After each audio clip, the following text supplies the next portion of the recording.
नमस्कार दोस्तों, स्वागत है आपका आपके फेवरेट यूट्यूब चैनल बुकिड़ा में। दोस्तों आज से हम जो है करंट अफेयर्स की जो क्लास है उसको स्टार्ट कर रहे हैं।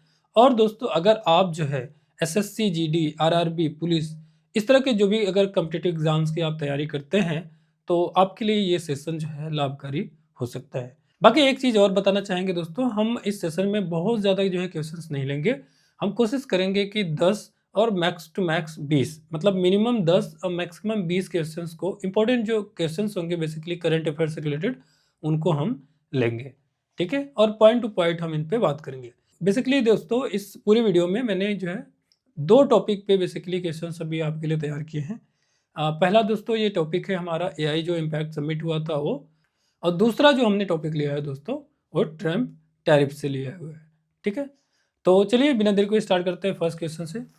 तो दोस्तों फर्स्ट हमारा क्वेश्चन है, अमेरिकी सुप्रीम कोर्ट द्वारा पुराने टैरिफ रद्द किए जाने के बाद अमेरिका ने 15% अस्थायी टैरिफ किस कानूनी प्रावधान के तहत लगाए हैं। दोस्तों आपको मालूम है कि डोनाल्ड ट्रंप अलग अलग देशों से पे जो है एक भारी भरकम जो है बेसिकली टैरिफ लगाए हुए थे। लेकिन जब मामला ये पूरा वहाँ की जो सुप्रीम कोर्ट है वहाँ पे जाता है, तो सुप्रीम कोर्ट जो है अभी हाल ही में जो है वो जो टैरिफ बेसिकली ट्रंप ने अलग अलग देशों पे लगाए हुए थे भारी भरकम, उसको जो है अमान्य करार दे दिया जाता है। ठीक है, और बाद में दोस्तों जैसे ही उधर से अमान्य करार दे दिया जाता है तो ट्रंप जो है एक नए बेसिकली कानून के का सहारा लेकर के जो है देशों पे मतलब बाकी देशों पे जो है अस्थायी रूप से 15% बेसिकली टैरिफ लगा देते हैं। तो ये बोला जाए कि अभी जो 15% जो टैरिफ लगाए हैं वो किस कानून के तहत लगाए हैं। ठीक है, ऑप्शन ए ट्रेड एक्ट की धारा 301, option B trade expansion act की धारा 232, नेक्स्ट ऑप्शन है दोस्तों ट्रेड एक्ट 1974 की धारा 122, और आपका जो डी ऑप्शन है दोस्तों IEEPA। तो दोस्तों इसका करेक्ट जो आंसर है वो है ट्रेड एक्ट 1974 की धारा 122।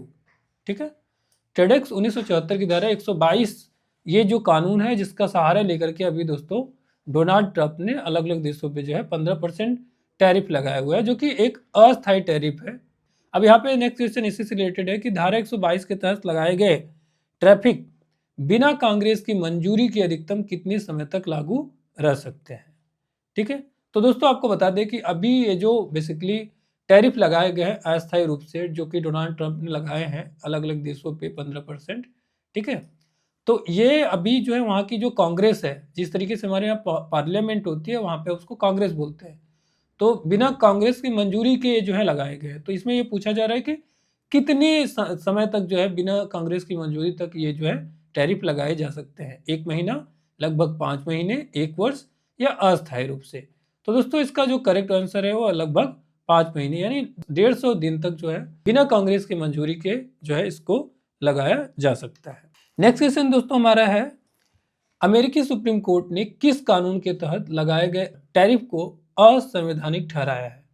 तो बेसिकली वो कानून बताना है कि जिस कानून के तहत जो अमेरिकी जो सुप्रीम कोर्ट है वो जो है बेसिकली जो टैरिफ लगाया गया था डोनाल्ड ट्रंप के द्वारा, जो कि असंवैधानिक करार दिया गया, तो कौन सा है। ऑप्शन ए है दोस्तों धारा 301, ऑप्शन बी धारा 232, ऑप्शन सी है international emergency economic powers act, और ऑप्शन डी है ट्रेड एक्सपेंशन एक्ट। तो दोस्तों इसका जो राइट आंसर है दोस्तों वो है international emergency economic powers act, IEEPA। ठीक है, नेक्स्ट क्वेश्चन है दोस्तों, वैश्विक एआई गवर्नेंस चर्चा का प्रमुख मंच बना एआई इम्पैक्ट समिट किस शहर में आयोजित किया गया। दोस्तों ये तो आपको मालूम ही होगा क्योंकि अभी हाल ही में आयोजित किया गया है। ठीक है, इसका राइट आंसर है न्यू दिल्ली। नेक्स्ट क्वेश्चन है दोस्तों, एआई इम्पैक्ट समिट में अपनाया गया न्यू दिल्ली डिक्लेरेशन किस प्रकार का समझौता है। ठीक है, इसके दोस्तों ऑप्शंस हैं कानूनी रूप से बाध्यकारी संधि, बी ऑप्शन है दोस्तों सैन्य तकनीकी समझौता, एआई सिद्धांतों पर आधारित गैर बाध्यकारी समझौता, या व्यापार समझौता। तो दोस्तों इसका जो करेक्ट आंसर है एआई सिद्धांतों पर आधारित गैर बाध्यकारी समझौता। नेक्स्ट क्वेश्चन है दोस्तों, वैश्विक एआई कंप्यूटिंग इंफ्रास्ट्रक्चर का लगभग कितना हिस्सा संयुक्त रूप से अमेरिका और चीन के नियंत्रण में है। ठीक है, तो बेसिकली पूछा जा रहा है कि पूरे विश्व में जो एआई कंप्यूटिंग इंफ्रास्ट्रक्चर है अभी तक अमेरिका और चीन मिला करके जो है पूरे विश्व का लगभग कितना परसेंट हिस्सा जो है कवर करते हैं। तो दोस्तों इसका जो राइट आंसर है वो लगभग 90% है। तो अभी तक जो एआई कंप्यूटिंग इंफ्रास्ट्रक्चर है पूरे वर्ल्ड में उसका 90% तो सिर्फ चीन और अमेरिका को मिला करके है। ठीक है, बाकी 10% में जो है वर्ल्ड के और सारे देश आते हैं अभी तक।